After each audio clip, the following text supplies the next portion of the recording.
بسم الله الرحمن الرحيم. الحمد لله رب العالمين والصلاة والسلام على سيد الأنبياء والمرسلين وعلى آله وصحبه أجمعين، أما بعد. أعوذ بالله من الشيطان الرجيم. بسم الله الرحمن الرحيم. إلا تنصروه فقد نصره الله إذ أخرجه الذين كفروا ثاني اثنين إذ هما في الغار إذ يقول لصاحبه لا تحزن إن الله معنا فأنزل الله سكينته عليه وأيده بجنود لم تروها. وقال الله تبارك وتعالى: وكأي من قرية هي أشد قوة من قريتك التي أخرجتك أهلكناهم فلا ناصر لهم. پچھلے سبق کے آخر میں آپ سے وہ سارا حال عرض کیا گیا تھا کہ حضور اقدس صلی اللہ تعالیٰ علیہ وآلہ وسلم کیسے اپنے گھر سے باہر نکلے، کس حالت میں نکلے، کیا مناظر تھے، کیسے محاصرہ ہوا تھا اور کرنے والے کون تھے۔ حضور اقدس صلی اللہ تعالیٰ علیہ وآلہ وسلم رات کی تاریکی میں اپنے گھر سے نکلے اور ہجرت کے ہم سفر حضرت صدیق اکبر رضی اللہ تعالیٰ عنہ کے گھر پہنچے۔ حضرت بکر صدیق رضی اللہ تعالیٰ عنہ کے گھر کی جو مقام تھا اس کی زیارت آپ سے کرائی، آپ نے ان مقامات کی زیارت کی، اور آپ سے یہ بات بھی عرض کر دی تھی کہ حضور اقدس صلی اللہ تعالیٰ علیہ وآلہ وسلم ہجرت سے 2-3 دن قبل حضرت صدیق اکبر رضی اللہ تعالیٰ عنہ کے گھر پہنچے تھے، اور وہاں پر حضور اقدس صلی اللہ تعالیٰ علیہ وآلہ وسلم نے علیحدگی میں حضرت صدیق اکبر سے فرمایا تھا کہ مجھے ہجرت کی اجازت ملی ہے۔ تو حضرت نے یہ پوچھا آگے سے کہ مجھے بھی ہمراہی کا شرف حاصل ہوگا یا نہیں ہوگا، تو حضور نے فرمایا کہ ہاں، آپ کو بھی یہ شرف حاصل ہوگا۔ یہ سن کے بہت خوش ہوئے، ان کے آنسو نکل آئے خوشی کی وجہ سے، اور انہوں نے فرمایا تھا کہ میرے ماں باپ آپ پہ قربان ہوں، میں نے اسی مقصد کے لیے 2 اونٹنیاں بھی تیار کر رکھی ہیں، ایک آپ لے لیں۔ تو حضور اقدس صلی اللہ تعالیٰ علیہ وآلہ وسلم نے فرمایا کہ میں قیمت دیے بغیر اونٹنی نہیں لوں گا۔ اگرچہ حضرت ابوبکر صدیق وہ اسلام کے لیے اور حضور اکرم صلی اللہ تعالیٰ علیہ وآلہ وسلم کے لیے سب کچھ قربان کرتے تھے اپنا، اور کافی سارا مال قربان کر چکے تھے پہلے بھی اور بعد میں بھی انشاءاللہ۔ یہ ہجرت کے سفر کے اندر بھی حضور اقدس صلی اللہ تعالیٰ علیہ وآلہ وسلم پر بہت خرچ کیا انہوں نے، اور اس کے بعد کے بھی احوال انشاءاللہ جب یہ آگے ہم اسباق ہمارے چلیں گے تو آپ کو وقتاً فوقتاً وہ مقامات پر اس چیز کی تفصیل عرض کی جاتی رہے گی۔ لیکن ہجرت کے لیے جو سواری تھی، اس حضور اقدس صلی اللہ تعالیٰ علیہ وآلہ وسلم نے وہ سواری ان سے قیمتاً لی، تاکہ اللہ تبارک و تعالیٰ کی طرف یہ جو ہجرت ہو رہی ہے، اس کا یہ سفر یہ جان اور اپنا مال خرچ کے کیا جائے اور خوب اجر اور ثواب جو ہے وہ حاصل ہو سکے۔ اور اونٹنی کی پھر قیمت 400 درہم اور ایک روایت کے مطابق 800 درہم جو ہے وہ طے پائی۔ حضور اقدس صلی اللہ تعالیٰ علیہ وسلم نے اس رقم کے اندر اونٹنی ان سے خریدی۔ یہ اونٹنی کون سی تھی؟ بعض حضرات کی رائے یہ ہے کہ الجدعاء نامی اونٹنی، حضور اقدس صلی اللہ تعالیٰ علیہ وسلم کی اونٹنیوں میں اس کا تذکرہ ملتا ہے، یہ وہ اونٹنی تھی۔ اور جمہور کے حوالے سے نقل کیا جاتا ہے، وہ فرماتے ہیں کہ حضور اقدس صلی اللہ تعالیٰ علیہ وسلم نے جو اونٹنی لی تھی اس کا نام قصواء تھا۔ تو اکثر حضرات یہی فرماتے ہیں کہ قصواء نامی اونٹنی وہ حضور اقدس صلی اللہ تعالیٰ علیہ وسلم نے خریدی تھی ہجرت کے سفر کے لیے۔ تو رفاقت کی خبر سنی جب حضرت صدیق اکبر نے، آنسو نکل آئے اور خوشی اور تشکر کے یہ آنسو تھے۔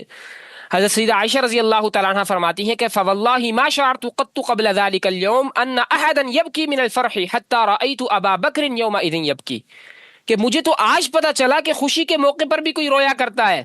حضرت ابوبکر صدیق رضی اللہ تعالیٰ عنہ کے خوشی کے آنسو دیکھ کر، تو یہ تو حضرت صدیق اکبر کی تمنا تھی کہ بھئی ایسے لمحات مجھے میسر آئیں، میں حضور اقدس صلی اللہ تعالیٰ علیہ وسلم کا ہر حال میں حضور صلی اللہ تعالیٰ علیہ وسلم کی رفاقت جو ہے وہ نصیب ہو۔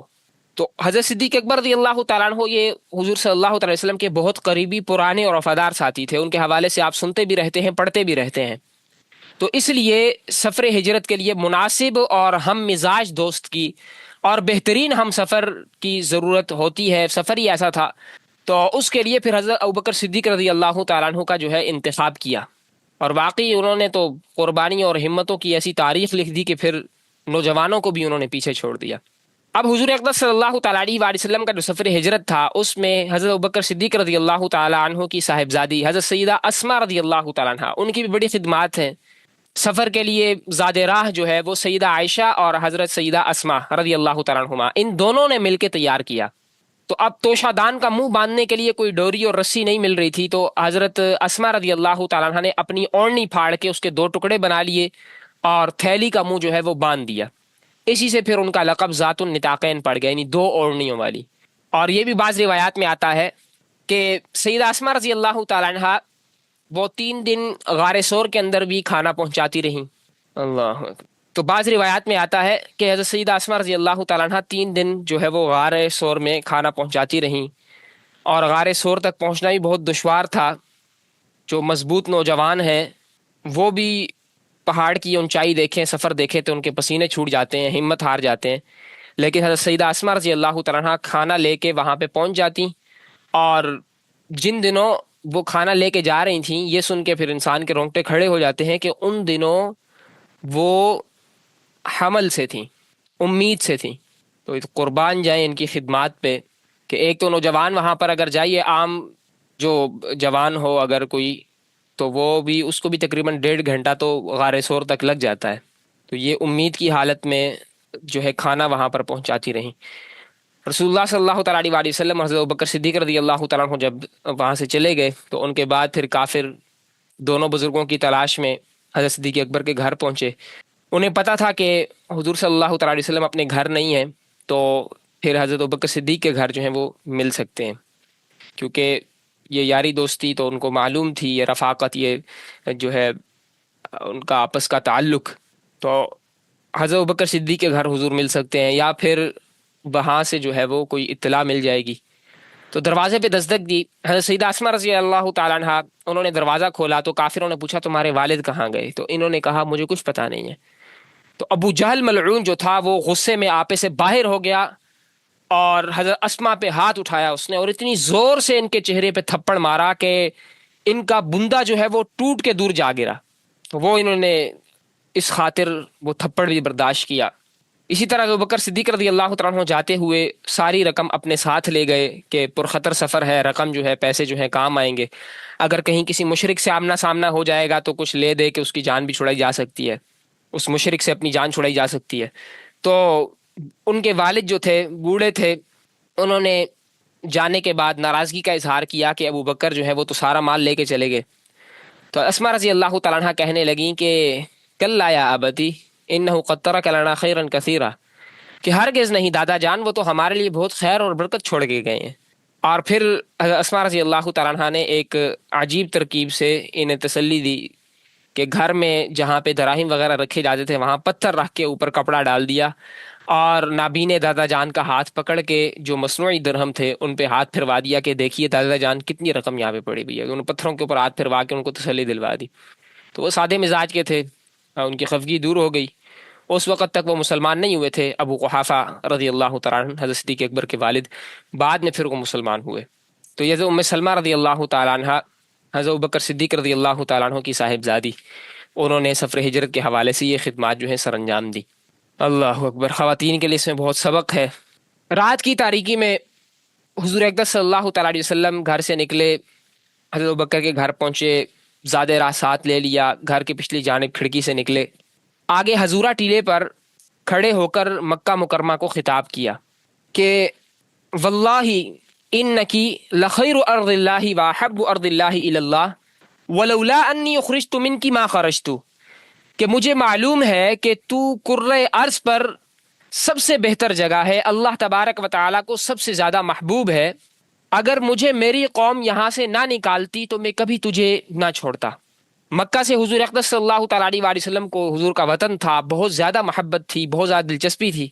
اور ایک انسان کو یقیناً اپنے وطن سے محبت ہوتی ہے، پھر خصوصاً جب وہاں پہ وحی نازل ہوئی ہو، وہیں پہ حضور اقدس صلی اللہ تعالیٰ علیہ وآلہ وسلم، وہیں پہ جو ہے مکہ مکرمہ ہو، اور حضور اقدس صلی اللہ تعالیٰ علیہ وسلم کی عمر مبارک جہاں پر گزری ہو، تو بہت زیادہ محبت تھی حضور اقدس صلی اللہ تعالیٰ علیہ وآلہ وسلم کو.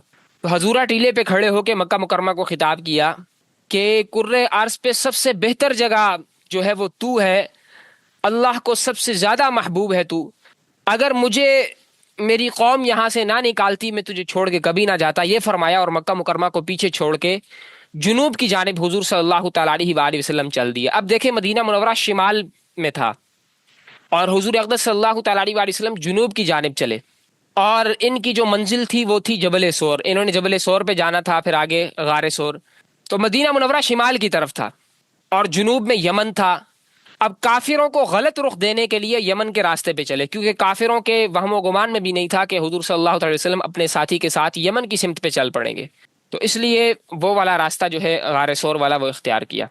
حضور صلی اللہ تعالیٰ علیہ وسلم کو بڑا رنج تھا، اور حضور صلی اللہ تعالیٰ علیہ وسلم نے جب اس طرح خطاب فرمایا ایک رنجیدہ اور افسردہ لہجے کے اندر، تو اللہ تبارک و تعالیٰ نے تسلی دی اور غم دور کرنے کے لیے یہ آیت نازل فرمائی کہ وَكَأَيٍّ مِّن قَرْيَةٍ هِيَ أَشَدُّ قُوَّةً مِّن قَرْيَتِكَ الَّتِي أَخْرَجَتْكَ، کہ اے نبی بہت سی بستیاں ایسی تھیں کہ جو قوت اور زور کے اندر آپ کی اس بستی سے کہ جس کے رہنے والوں نے آپ کو گھر سے بے گھر کر دیا، ان سے زیادہ تھیں، وہ ان سے زیادہ طاقت والی تھیں، ان سے زیادہ قوت والی تھیں، لیکن اہلکناہم فلا ناصر لہم، اللہ فرماتے ہیں ہم نے انہیں اس طرح ہلاک کر دیا کہ کوئی ان کو بچانے والا نہیں تھا۔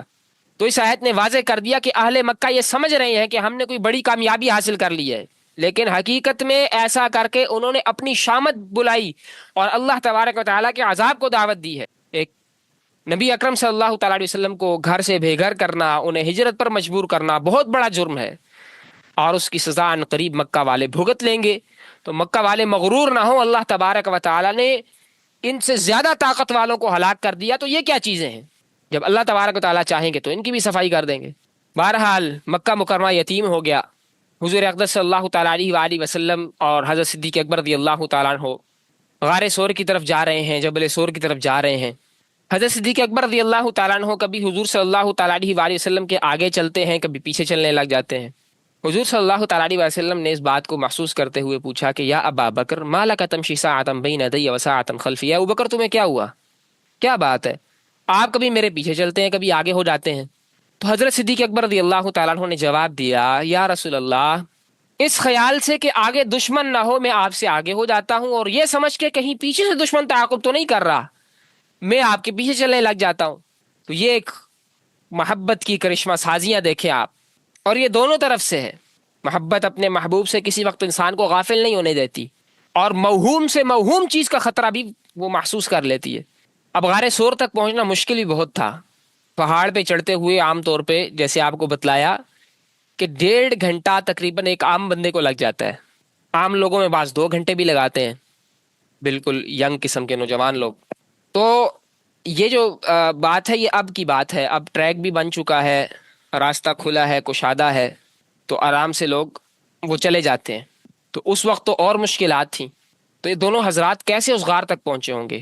راستہ بہت کٹھن دشوار گزار، پہاڑ پہ چڑھنا بھی آسان نہیں تھا، سر توڑ چڑھائی، سنگلاک راستہ، اسی طرح نکیلے قسم کے پتھر حضور صلی اللہ تعالیٰ علیہ وسلم کے جو پاؤں مبارک ہیں انہیں زخمی کر رہے تھے، اور ٹھوکر لگنے سے تکلیف بھی ہو رہی تھی۔ تو حضرت صدیق اکبر رضی اللہ تعالیٰ عنہ نے حضور اقدس صلی اللہ تعالیٰ علیہ وسلم کو اپنے کندھوں پر اٹھا لیا، اور پھر غار کے منہ کے اوپر پہنچ کے حضور صلی اللہ تعالیٰ علیہ وسلم کو اتارا۔ تو جو لوگ وہاں پر پہنچتے ہیں اور وہاں پہنچنے کی مشقت اٹھاتے ہیں، تو وہ یقیناً اس بات کا بخوبی اندازہ لگا سکتے ہیں کہ کیسی دوستی اور کیسی خدمت جو ہے انہوں نے انجام دی۔ پھر اللہ تبارک و تعالیٰ نے بھی حضرت کو صلہ دیا، عمر بھر اپنے دوست کے ساتھ رہے، اور روزے جنت میں بھی ساتھ سو رہے ہیں، قیامت میں بھی ساتھ اٹھیں گے، اور جنت میں بھی ان کی رفاقت جو ہے وہ برقرار رہے گی۔ غار میں جب پہنچے، اچھا ساتھ میں آپ کو انشاءاللہ تبارک و تعالیٰ زیارت بھی کراؤں گا، وہ اس کے لوکیشن بھی دکھا دیں گے، مقام حضورہ کی، جہاں پر حضور اقدس صلی اللہ تعالیٰ علیہ وآلہ وسلم نے کھڑے ہو کر مکہ سے خطاب کیا تھا، اور غار سور کے حوالے سے بھی انشاءاللہ تبارک و تعالیٰ۔ حضرت صدیق اکبر نے غار کو صاف کیا، سوراخ وغیرہ جو تھے وہ بند کیے، ایک سوراخ کو بند کرنے کے لیے کچھ مل نہیں رہا تھا تو اس میں اپنی ایڑی رکھ دی، اور پھر اسی سوراخ کے اندر سانپ تھا۔ تو حضور اقدس صلی اللہ تعالیٰ علیہ وآلہ وسلم حضرت صدیق اکبر کی گود میں سر رکھ کے سو گئے۔ اب وہ جو جہاں پہ حضرت نے ایڑی رکھی ہوئی تھی جس میں سانپ تھا، اس نے حضرت صدیق اکبر کی ایڑی پہ ڈس لیا، تو انہوں نے درد سے کراہنے کی آواز کو پست رکھنے کی کوشش کی۔ اب کتنا سخت درد ہوتا ہے جب ایسی زہریلی چیز کاٹ لے۔ اب وہ بالکل ہل بھی نہیں رہے، جنبش بھی نہیں کر رہے کہ حضور صلی اللہ تعالیٰ علیہ وسلم کے آرام میں خلل نہ ہو، لیکن پھر بلا اختیار درد کی شدت کی وجہ سے حضرت صدیق اکبر کی آنکھوں سے آنسو نکل آئے، آنکھیں اشبار ہو گئیں۔ تو آنسو کے جو قطرے تھے وہ رسول اللہ صلی اللہ تعالیٰ علیہ وسلم کے رخ انور پہ گرے تو حضور صلی اللہ تعالیٰ علیہ وسلم بیدار ہو گئے. تو دیکھا کہ حضرت ابوبکر رضی اللہ تعالیٰ عنہ کی آنکھوں سے آنسو جاری ہیں. تو حضرت صدیق اکبر نے پوری بات بتائی کہ بھائی ایسے سانپ نے مجھے ڈس لیا ہے. تو حضور اقدس صلی اللہ تعالیٰ علیہ وسلم نے اپنا لعاب مبارک لگایا تو زہر کے اثرات جو ہیں وہ ختم ہو گئے. پھر اللہ تبارک و تعالیٰ نے ایک مکڑی کو حکم دیا، اس نے غار کے منہ کے اوپر جالا تن دیا اور 2 جنگلی کبوتروں کو حکم دیا، وہ غار کے منہ کے اوپر جا کے بیٹھ گئے. اللہ اکبر. آگے جا کے عرض کرتا ہوں پھر اس کا فائدہ کیا ہوا، اللہ تبارک و تعالیٰ کی اس میں کیا حکمت تھی. اب یہ دونوں حضرات غار میں پہنچ گئے. قریش نے دائیں بائیں آدمی دوڑا کے تلاش شروع کر دی اور مکہ کے اطراف کا وادیوں کا گوشہ گوشہ چھان مارا. کچھ لوگ جو ہیں وہ ماہر کھوجیوں کے ساتھ قدموں کے نشانات کے اوپر چلنے لگے. اب نشانات پہ جب چل رہے ہیں تو نشانات نے انہیں مکہ مکرمہ سے نکال کے جنوب کی طرف چلانا شروع کیا. پہلے تو ان کا شک شمال کی طرف تھا کہ مدینہ والے وہاں پہ، جیسے آپ سے پہلے بھی عرض کیا کہ ایک صحابی کو بھی انہوں نے پکڑ لیا تھا، انہیں وہ ساری کیفیت اور وہ حال معلوم تھا. تو پھر نشانات کو دیکھتے ہوئے وہ جنوب کی طرف آئے تو تعجب سے ایک دوسرے کا منہ دیکھنے لگے کہ محمد کہاں گئے صلی اللہ علیہ وسلم. مدینہ کی طرف چلے ہوں گے، مدینہ منورہ کا راستہ تو شمال کی طرف ہے اور پاؤں کے جو نشانات ہیں وہ جنوب کی طرف جا رہے ہیں، وہ یمن کی طرف جا رہے ہیں. لیکن ایسے خیالات سے پھر وہ بے نیاز ہو کے اپنے مشن کی تکمیل کے لیے آگے بڑھ رہے تھے. اب نشانات نے چلتے چلتے انہیں جبل سور کے اوپر چڑھا دیا. لیکن وہ دیکھتے ہیں یہ کیا کہ اچانک وہاں پہ پاؤں کے جو نشانات ہیں وہ غائب ہو گئے، وہاں پر پاؤں کے نشانات نہیں تھے. تو انہوں نے اب اپنے مطلوب شخص کو، حضور اقدس صلی اللہ تعالیٰ علیہ وآلہ وسلم کو، پہاڑ میں ڈھونڈنا شروع کیا. تلواروں سے لیس تھے اور ہر ایک یہ چاہ رہا تھا کہ نعوذ باللہ حضور اقدس صلی اللہ تعالیٰ علیہ وآلہ وسلم پر اٹھنے والی سب سے پہلے اسی کی تلوار ہو. اور ایک روایت میں یہ بھی آیا ہے کہ وہ جو نشان شناس تھا اس نے قریش سے کہا کہ خدا کی قسم تمہیں جس کی تلاش ہے وہ اس غار سے آگے نہیں گیا.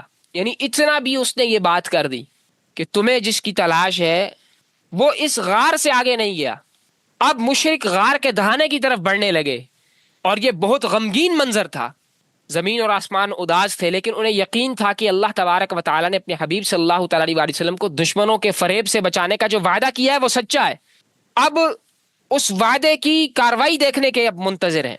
غار کے منہ پہ مکڑی کا جالا دیکھا تو کافروں کا ایک سردار جو اپنے آپ کو بہت ہوشیار کہتا تھا، امیہ بن خلف، وہ کہنے لگا کہ غار کے دہانے پر تو محمد کی پیدائش سے پہلے کے جو ہے وہ مکڑی کے جالے لگے ہوئے ہیں صلی اللہ علیہ وسلم، اور کبوتروں نے بھی گھونسلے بنائے ہوئے ہیں، انڈے دیے ہوئے ہیں، تو اس لیے غار کے اندر تو کوئی نہیں ہو سکتا. تو غار کو چھوڑ کے اب دائیں بائیں کا وہ سارے جائزہ لینے لگے. یہ جو ہے اللہ تبارک و تعالیٰ نے اس میں یہ حکمت رکھی تھی کہ دشمن جو ہے آ کے اگر دیکھے تو اسے یہ پتا چلے کہ بھئی غار کے اندر اوپر جو ہے مکڑی کا جالا ہے، کبوتروں نے گھونسلہ بنایا ہوا ہے. اس وقت غار میں داخل ہونے کا راستہ بھی ایک تھا، انشاءاللہ وہ آگے چل کے آپ کو بتلاتے ہیں. تو اس وقت وہ راستہ بھی غار میں داخلے کا ایک تھا. تو انہوں نے کہا کہ بھئی یہاں پر تو یہ لوگ غار کے اندر ہو ہی نہیں سکتے. ادھر ادھر کا جائزہ لینے لگے. بڑا عجیب منظر تھا. حضرت ابو الحسن علی ندوی رحمۃ اللہ علیہ اس کی منظر کشی کرتے ہیں کہ ادھر مشرکین نے رسول اللہ صلی اللہ علیہ وسلم کا تعاقب شروع کیا. یہ انسانیت کے طویل و عریض سفر کا سب سے نازک اور سب سے زیادہ فیصلہ کن لمحہ تھا.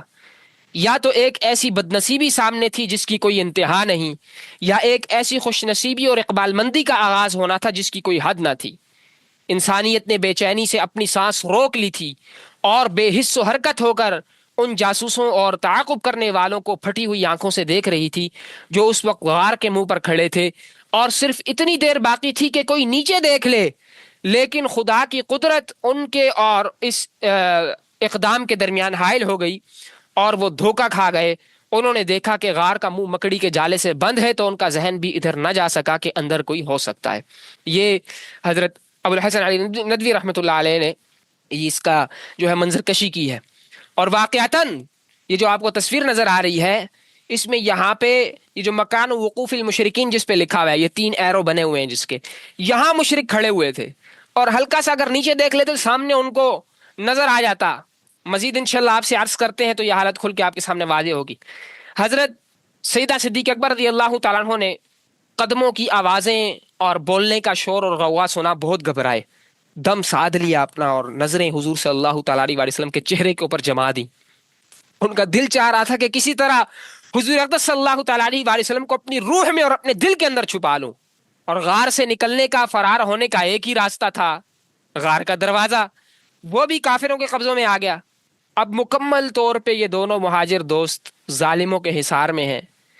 حضرت ابوبکر صدیق رضی اللہ تعالیٰ عنہ پریشانی کے عالم میں حضور اقدس صلی اللہ تعالیٰ علیہ وسلم سے سرگوشی کرنے لگے کہ یا رسول اللہ وہ تو پہنچ گئے، اور فکر مند ہو کے رونے لگے اور عرض کیا یا رسول اللہ ان قتلت فانما انا رجل واحد وان قتلت انت ہلکت الامہ، کہ یا رسول اللہ اگر میں قتل ہو گیا تو میری موت ایک آدمی کی موت ہے، اور اگر آپ کو کچھ ہو گیا تو پوری امت رل جائے گی، پوری امت ہلاک ہو جائے گی.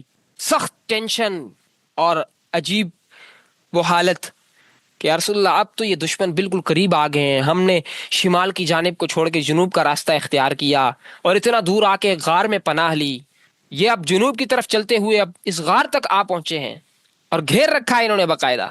اب عزم و استقلال کے پہاڑ حضور اقدس صلی اللہ تعالیٰ علیہ وآلہ وسلم نے فرمایا لا تحزن ان اللہ معنا، غم نہ کرو میرے دوست، اللہ ہمارے ساتھ ہے. سبحان اللہ سبحان اللہ. حضور اکرم صلی اللہ تعالیٰ علیہ وآلہ وسلم کے اپنے محب خاص، عاشق اور جانثار اور غمگسار دوست کے لیے یہ تسلی کے دو بول یہ اللہ تبارک و تعالیٰ کو اتنے پسند آئے، پھر اللہ تبارک و تعالیٰ نے اسے اپنے کلام کا حصہ بنایا اور ہمیشہ کے لیے اس کی تلاوت کی جاتی رہے گی. حضرت صدیق اکبر رضی اللہ تعالیٰ عنہ کی یہ جو آیت ہے یہ ان کی وفاداری اور اخلاص کی گواہی دیتی رہے گی، اور اس فضیلت اور خصوصیت میں امت کا کوئی فرد بھی حضرت ابوبکر کا مقابلہ نہیں کر سکتا رضی اللہ تعالیٰ.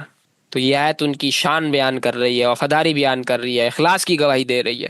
اور صحیح مسلم کی روایت میں حضرت ابوبکر صدیق رضی اللہ تعالیٰ عنہ فرماتے ہیں کہ میں نے جب اپنے سر پر کفار کے قدموں کو دیکھا تو حضور صلی اللہ تعالیٰ علیہ وآلہ وسلم کو آہستہ سے کہا کہ اگر ان میں سے کسی نے اپنے پیروں کی طرف نظر کی تو ہمیں دیکھ لے گا، اگر ان میں سے کسی نے بھی اپنے پاؤں کو دیکھ لیا تو اسے ہم نظر آ جائیں گے. اب یہ دیکھیں یہ جہاں پہ مکان وقوف المشرکین لکھا ہوا ہے، یہ جو 3 سفید ایرو جس طرف ہیں، یہاں پہ اگر کوئی کھڑا ہو اور وہاں پہ وہ غار میں ہے، وہ اپنے قدموں کی طرف بھی اگر دیکھیں گے تو انہیں وہ نظر آ جاتے ہیں حضرت صدیق اکبر اور حضور صلی اللہ تعالیٰ علیہ وسلم. تو حضور سے کہا کہ اگر ان میں سے کسی نے بھی اپنے پاؤں کی طرف دیکھ لیا تو ہم اسے نظر آ جائیں گے. تو حضور اقدس صلی اللہ تعالیٰ علیہ وسلم نے فرمایا یا ابا بکر ما ظنک باثنین اللہ ثالثہما، کہ آپ کا ان 2 آدمیوں کے متعلق کیا خیال ہے جن کے ساتھ تیسرا اللہ تبارک و تعالیٰ ہو.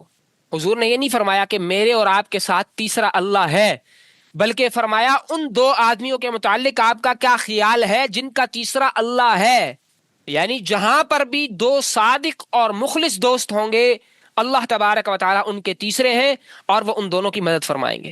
اور ایک بار تو عجیب وہ صورتحال بن گئی، ایک کافر غار کے دہانے کے قریب بیٹھ کے قضائے حاجت کرنے لگا. غار کا جو منہ ہے اس کے قریب بیٹھ کے قضائے حاجت کر رہا ہے. اب تو اس کی نگاہ پھرنے کی دیر تھی، بس اگر وہ نظر اٹھا کے غار کی طرف دیکھتا تو غار کا سارا منظر اس کے سامنے آ جاتا.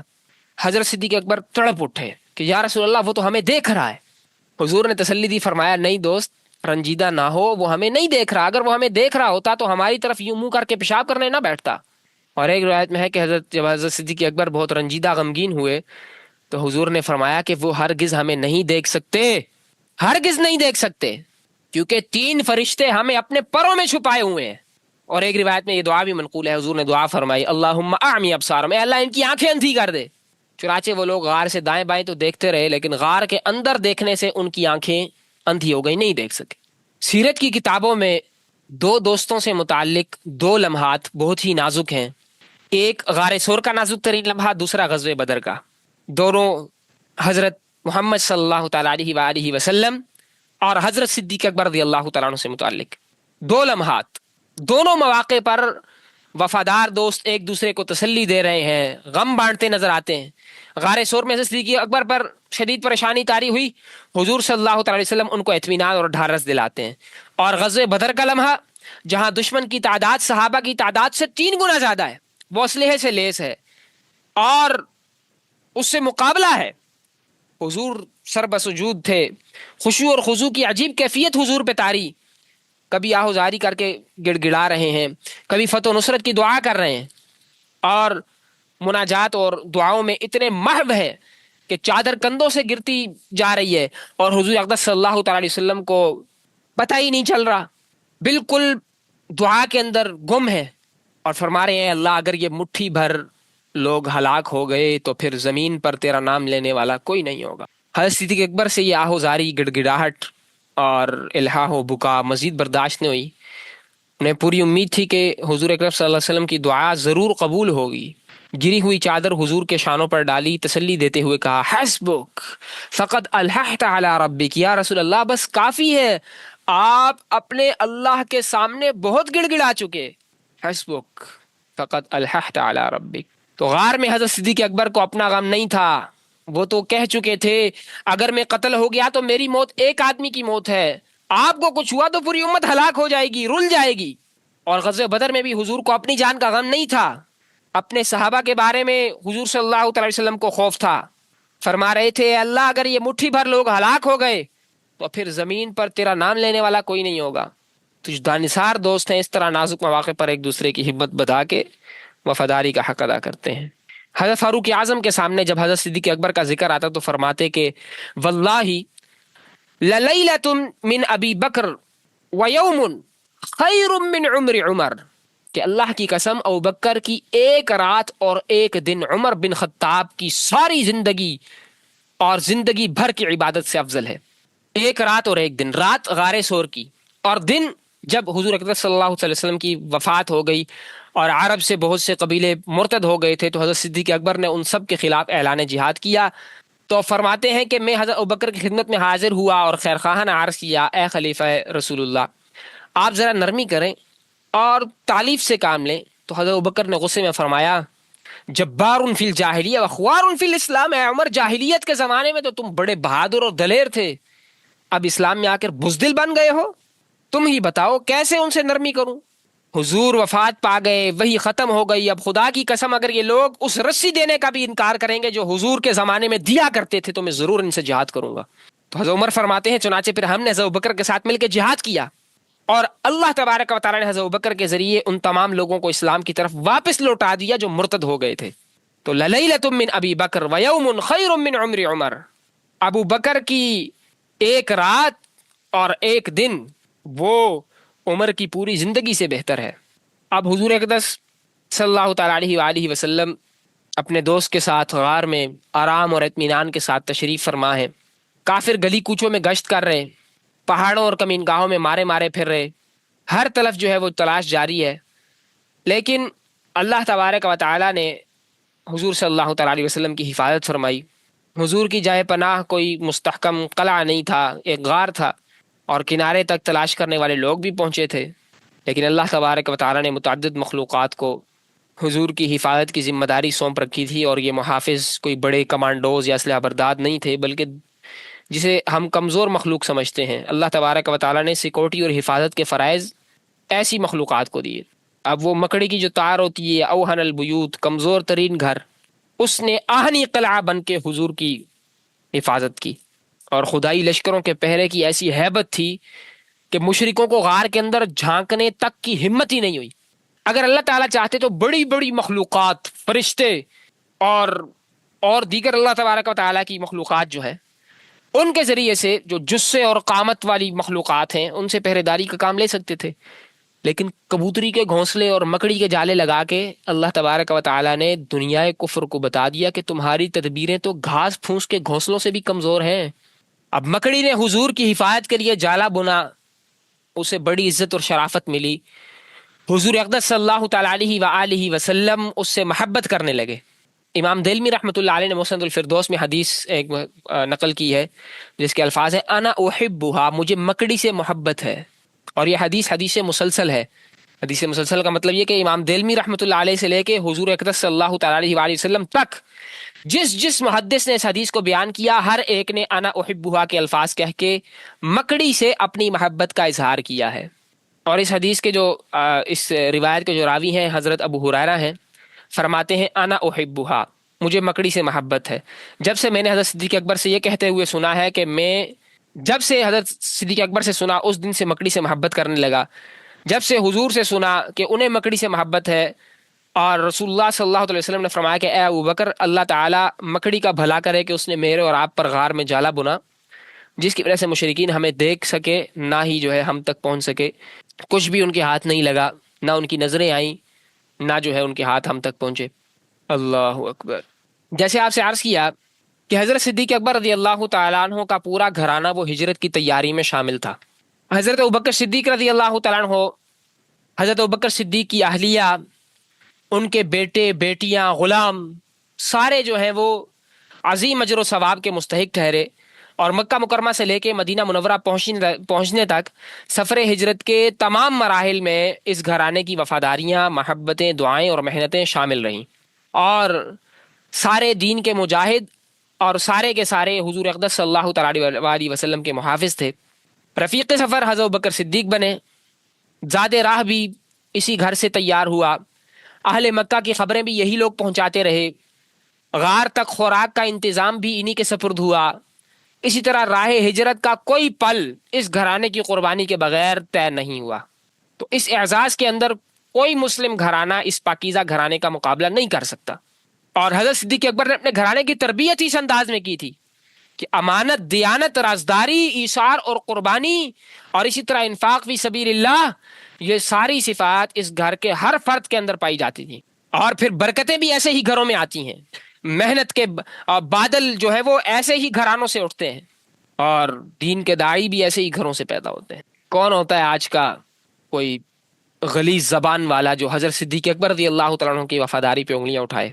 یہ جو غار سور ہے، جیسے آپ کو بتایا کہ یہ حرم سے، مسجد حرام سے جنوب کی سمت میں واقع ہے، یمن کی سائڈ پہ۔ غار سور کا آپ تذکرہ بھی سنتے رہتے ہیں، اس کی زیارت بھی کرتے رہتے ہیں۔ تو یہ تقریباً وہاں سے 4 کلومیٹر کے فاصلے پہ ہے، جبل سور میں یہ غار سور واقع ہے۔ اور اسے یہ شرف حاصل ہوا 3 دن کے لیے کہ اس نے میزبانی کی سب سے افضل نبی کی اور سب سے افضل امتی کی۔ اور اس غار کا ذکر قرآن میں بھی آیا، اذ ہما فی الغار۔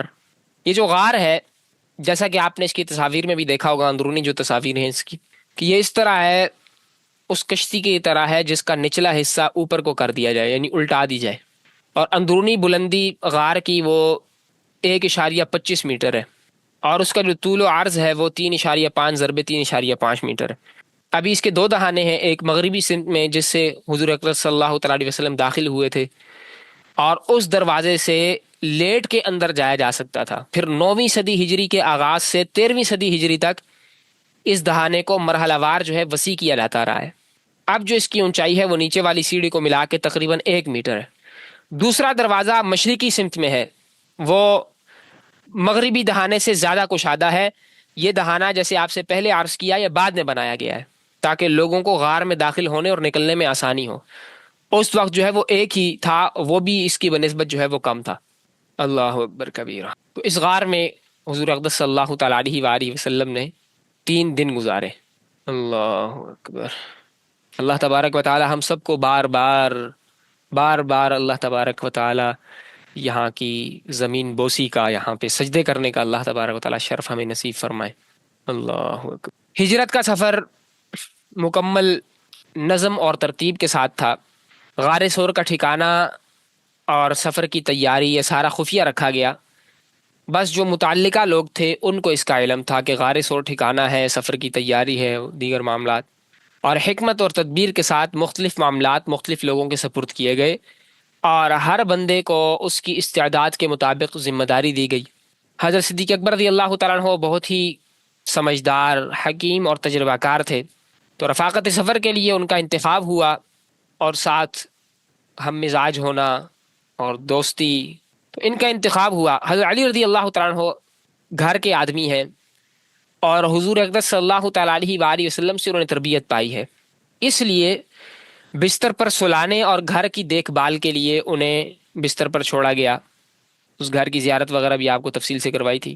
سیدہ اسما اور سیدہ عائشہ رضی اللہ تعالیٰ عنہما، انہیں سفر کا سامان تیار کرنے کا کہا گیا، کیونکہ ایسا کام خواتین ہی کر سکتی ہیں۔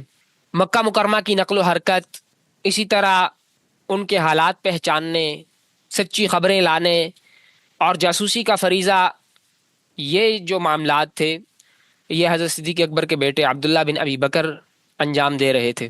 یہ جو ہے نوخیز اور نوجوان قسم کے لوگوں کے درمیان بیٹھ جاتے. مکہ والوں کا ان کی طرف دھیان نہیں ہوتا تھا، بس وہ باتیں کر رہے ہوتے تھے، بے باک ہو کے ساری راز کی باتیں کر دیتے.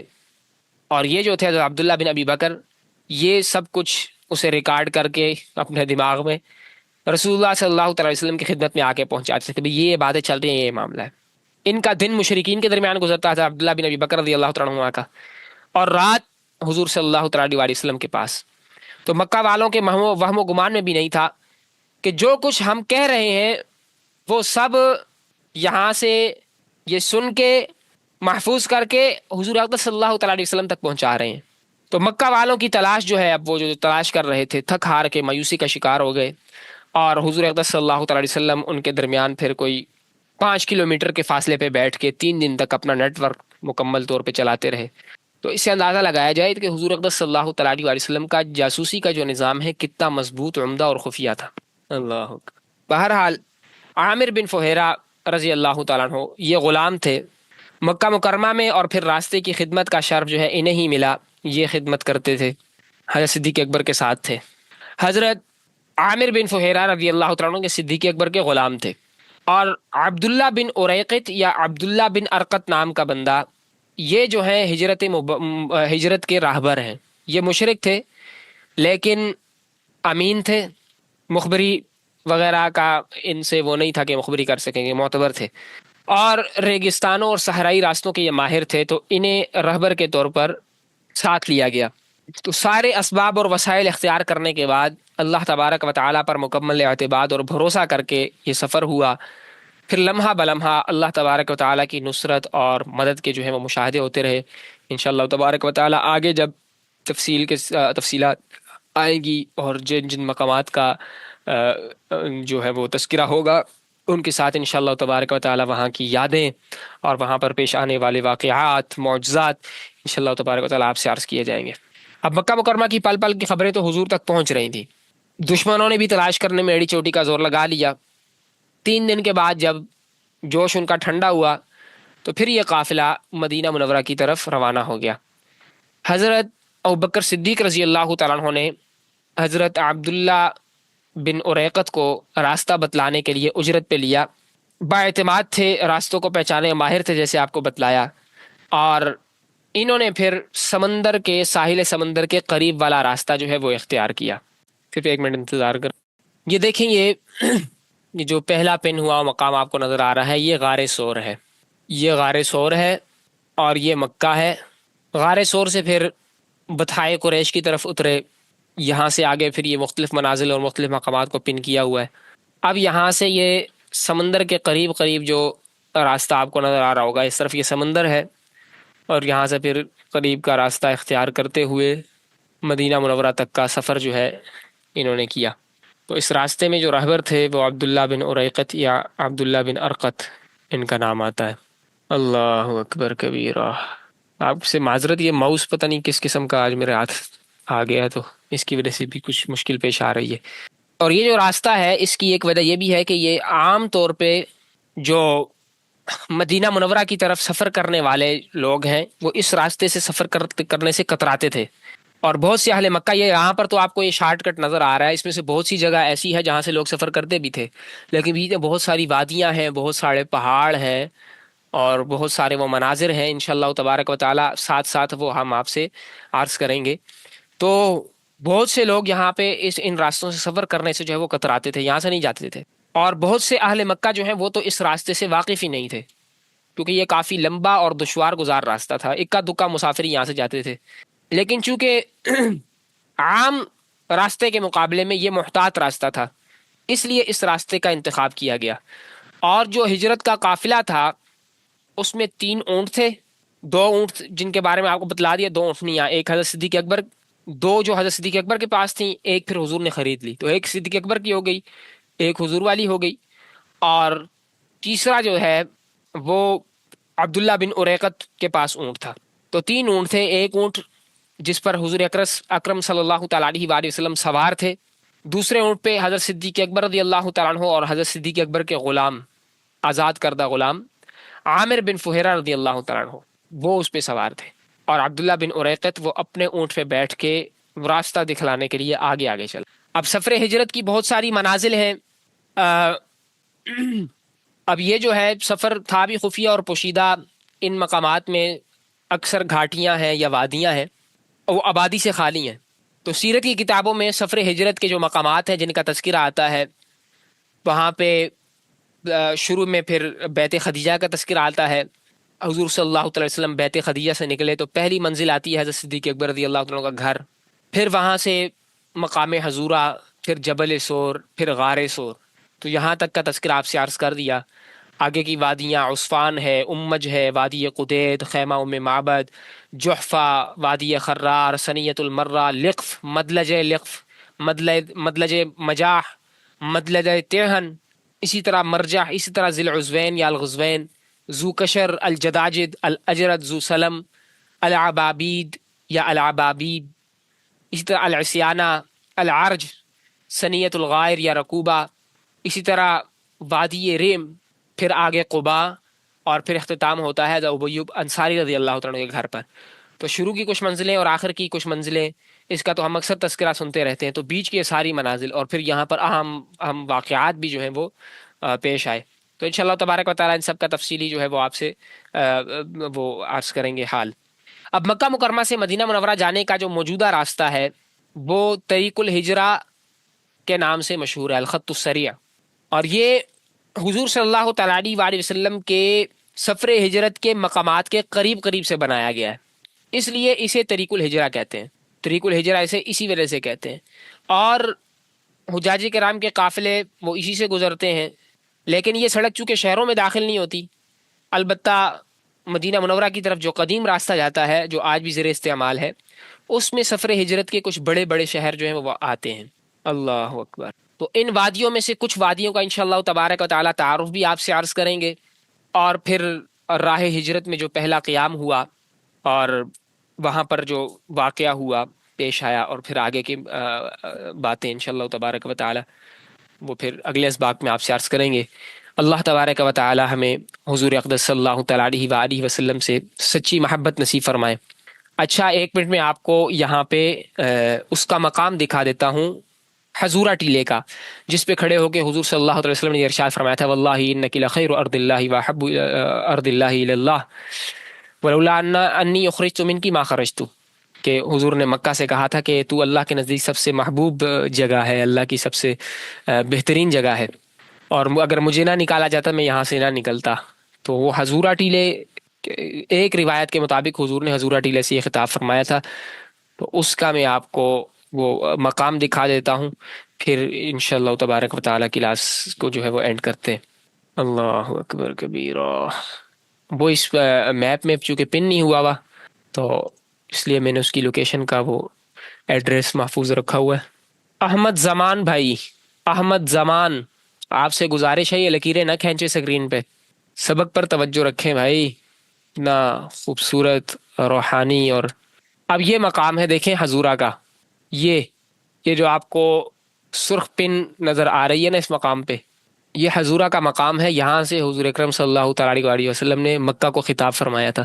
ابھی تو یہ مکہ اور مدینہ بہت بڑے بڑے شہر ہیں، اس وقت جو شہر تھے وہ بالکل مختصر آبادی ہوا کرتی تھی، مختصر وہ اس کا علاقہ ہوا کرتا تھا۔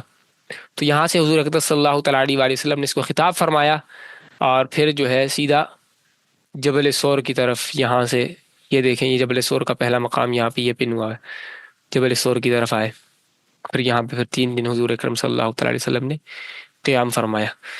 اللہ تبارک و تعالی حضور اکرم صلی اللہ تعالیٰ علیہ وسلم سے سچی عقیدت اور سچی محبت ہمیں نصیب فرمائے۔ وآخر دعوانا الحمد للہ رب العالمین۔ سبحانک اللہم وبحمدک نشہد ان لا الہ الا انت نستغفرک ونتوب الیک۔ السلام علیکم ورحمۃ اللہ وبرکاتہ۔